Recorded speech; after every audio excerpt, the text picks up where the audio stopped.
হাই বন্ধু বান্ধৱীসকল, অসমীয়া পাকঘৰলৈ আপোনালোকক আদৰণি জনাইছোঁ। আশা কৰোঁ সকলোৰে ভাল। এইটো মোৰ প্ৰথম ভিডিঅ'।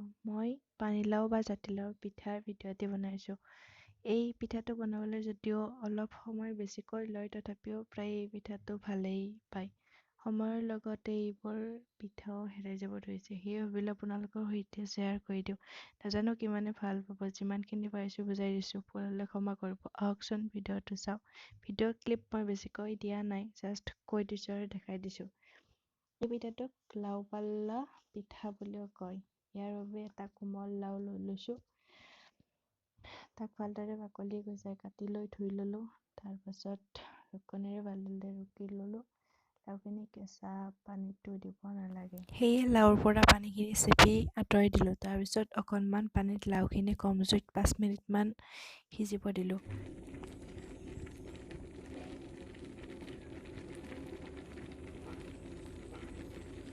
এইখিনি ঠাণ্ডা হোৱাৰ পিছত ইয়াৰ পৰাও পানীখিনি চেপি আঁতৰাই দিলোঁ। ইয়াৰ উপৰিও আমাক অকণমান পিঠাগুড়ি লাগিব আৰু এই পিঠাগুড়িখিনি কেঁচা ভাৱটো যোৱালৈকে ভাজিব লাগিব। মই ইয়াত এখন পেনত কেঁচা ভাৱটো নোযোৱালৈকে অলপমান ভাজি লৈছোঁ। তাৰপিছত পিঠাগুড়িৰ সৈতে লাওখিনি ধুনীয়াকৈ সানি ল'লোঁ।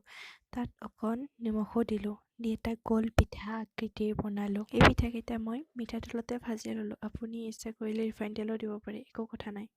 তাৰপিছত মই গুড় 2 কাপ ল'লোঁ আৰু পানী 1 কাপ লৈ কেৰাহী এখনত সেইখিনি কলালৈকে লাৰি থাকিলোঁ। এফালে গুড়খিনি গলিবলৈ দি আৰু আনফালে পিঠাকেইটা মই ভাজি ল'লোঁ। গুড়খিনি একেবাৰে গলি গ'ল। পিঠাকেইটা ৰংচোৱা হোৱাৰ পিছত মই একেবাৰে গুড়খিনি দি দিলোঁ। গুড়খিনি মই 5-6 মিনিটমান এনেকৈ ৰাখি দিছিলোঁ, কম জুইতে ৰাখি দিছিলোঁ।